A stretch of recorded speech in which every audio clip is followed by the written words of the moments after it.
cuando esencialmente ha sido canonizado como un santo secular moderno, no hay forma de no estar sobrevalorado en un grado u otro. Pero en el caso del legendario John Lennon, la brecha entre la adoración de los ídolos y la persona real es tan enorme, y los elogios que le llegan son tan exagerados que es imposible no intentar mitigar el daño hasta cierto punto. La verdad es que muchas personas, jóvenes y mayores, en todo el mundo modelan sus vidas y creencias según el icono de Lennon, y realmente no deberían. Este es el porqué. Hola amigos, bienvenidos a Top 10. Simplemente no hay forma de discutir esto. El venerado ícono de la paz y el amor tenía un serio problema con la violencia contra las mujeres. Esto se ha documentado desde sus días en Liverpool, y finalmente lo admitió él mismo más tarde en la vida.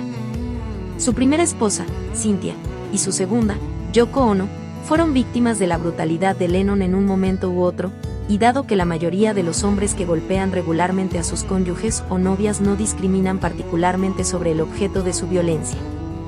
Francamente, es imposible que fueran los únicos.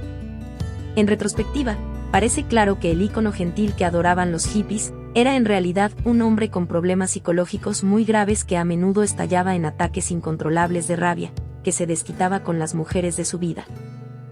Sin lugar a dudas, la mayor víctima de las fallas de carácter de Lennon fue su hijo mayor, Julian. Lennon estaba claramente resentido con el joven cuya concepción lo había obligado a contraer matrimonio que no quería y lo había atrapado en una rutina doméstica que era demasiado inmaduro y narcisista para mantener.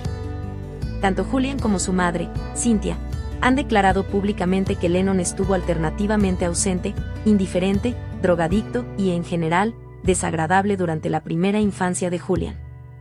Después de divorciarse de Cynthia, Lennon se fue con Yoko Ono y abandonó la vida de su hijo durante años. Después de que volvieron a conectarse, Lennon abusó emocionalmente de su hijo severamente en varias ocasiones, reprendiéndolo y gritándole hasta que el niño se redujo a lágrimas. Una vez, Julian se rió y Lennon le gritó: "Odio la forma en que te ríes". Julian aún no era un adolescente en ese momento. Paul McCartney fue más un padre para él que su verdadero padre. En pocas palabras, John Lennon se inventó su propia vida, exagerando, embelleciendo y mintiendo abiertamente, cuando le convenía hacerlo. Por lo general, lo hacía por pura egomanía, un deseo de aparentar ser mejor de lo que realmente era.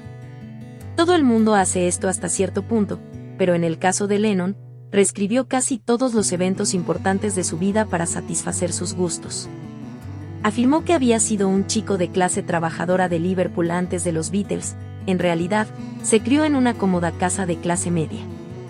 Negó haber estado casado durante sus primeros años de estrellato. Afirmó haber conocido a Yoko Ono en una exposición de arte y su amor floreció espontáneamente. De hecho, Ono lo había acechado durante meses antes de que se diera a sus avances. Afirmó haber perdido interés en los Beatles debido a las tendencias de Paul McCartney hacia la música pop y su papel dominante en el grupo, así como sus ganas de hacer su trabajo más vanguardista fuera de la banda. De hecho, casi había dejado la banda en sus últimos 2 años debido a una grave adicción a la heroína. Cuando volvió a salir a la luz pública poco antes de su muerte, afirmó que había pasado el tiempo horneando pan y siendo un padre que se quedaba en casa.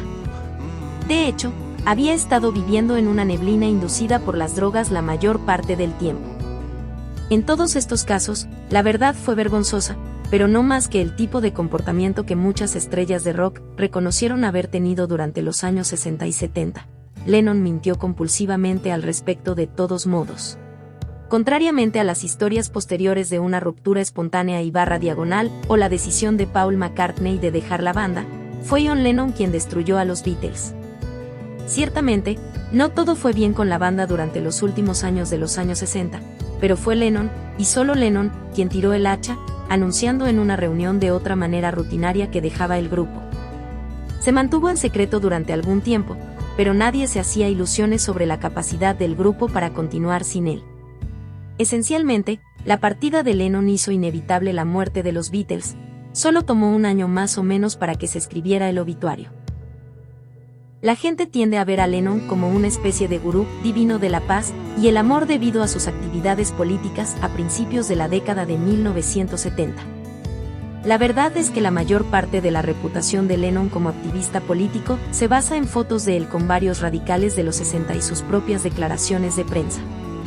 En realidad, nunca hizo nada notable en el ámbito político, y la mayoría de los radicales que cultivó pensaron que era un impostor ignorante. Las pocas cosas que hizo en realidad, como dar dinero y publicidad a grupos violentos como las Panteras Negras, no eran nada de lo que estar orgulloso. Este es probablemente el elemento más controvertido de esta lista. Ciertamente, es un tema intrínsecamente subjetivo hasta cierto punto. Aún así, se puede argumentar muy bien que Lennon era notablemente poco talentoso incluso como músico y compositor. Primero, él era, en el mejor de los casos, un guitarrista promedio, mayormente limitado a partes rítmicas básicas, y su interpretación del piano no era mucho mejor. En cuanto a su composición, sí, escribió un puñado de canciones verdaderamente inspiradoras, pero a medida que pasaba el tiempo y la exageración nostálgica que rodeaba a los Beatles comenzó a desvanecerse, muchas de sus obras parecían tontas y anticuadas. Intente leer la letra de Strawberry Fields Forever o Come Together en algún momento. Son puro balbuceo psicodélico hippie, el tipo de cosas que pasaban por profundidad en la neblina inducida por las drogas de finales de la década de 1960. Lo único que los hace funcionar es la excelente producción. De hecho, mirando hacia atrás en el legado de los Beatles, uno puede argumentar bastante bien que tanto Paul McCartney como George Harrison, en los álbumes posteriores, al menos, eran talentos superiores a Lennon en el departamento de composición de canciones. La verdad es que, después de 1965, Lennon más o menos abandonó los Beatles. Casi no tenía nada que ver con el sargento Pepper, y la mayor parte de lo que vino después fue, por lo que todos admiten, en gran parte a instancias de Paul McCartney. Al final, como se puede ver en la película Let It Be, McCartney estaba tratando desesperadamente de motivar a un Lennon que simplemente no quería estar allí. En cuanto a la carrera en solitario de Lennon, hay 5 o 6 canciones memorables y el resto. Bueno, puedes nombrar una sola pista del álbum Sometime in New York City. En 1963, el grupo organizó una fiesta para celebrar el cumpleaños número 21 de Paul McCartney en el Cavern Club de Liverpool. Durante la fiesta, el DJ del club, Bob Wooler, comentó sobre el reciente viaje de Lennon a Barcelona con el manager de la banda, Brian Epstein. Esto realmente cabreó a Lennon, ya que Wooler había aludido a una relación sexual entre Lennon y Epstein. Wooler se refirió al viaje como una luna de miel, aunque estaba casado con su primera esposa, Cynthia. En ese momento, habían circulado rumores sobre una relación entre Lennon y Epstein. Impulsado por el alcohol, Lennon arremetió y atacó a Wooler. Continuó golpeando al DJ, pateándolo repetidamente incluso mientras yacía sangrando en el suelo.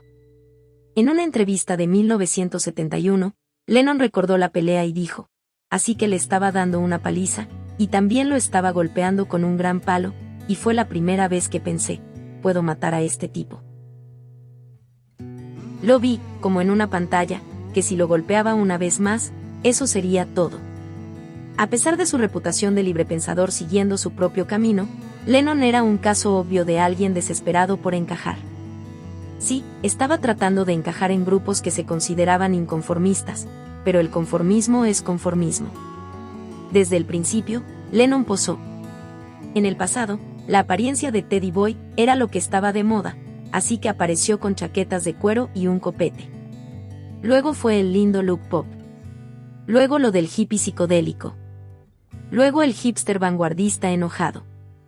Nunca terminó. Todo sobre Lennon, desde su música y política hasta su forma de vestir, fue un intento de encajar con subculturas o contraculturas que ya existían. Por mucho que le gustara fingir ser un artista incomprendido siguiendo su propia visión intransigente, la verdad es que Lennon perseguía la fama y la fortuna, desde el principio. Incluso en los primeros días, cuando los Beatles eran una banda de bar en apuros, solía ensalzarlos diciendo que irían al más alto del Poppermost.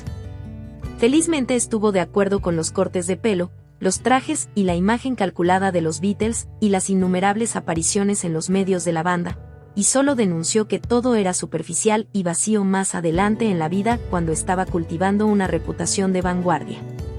Sus incansables travesuras con Yoko Ono a principios de los 70 ahora parecen ser una súplica tan descarada de atención que uno se pregunta cómo alguien las tomaba en serio en ese entonces.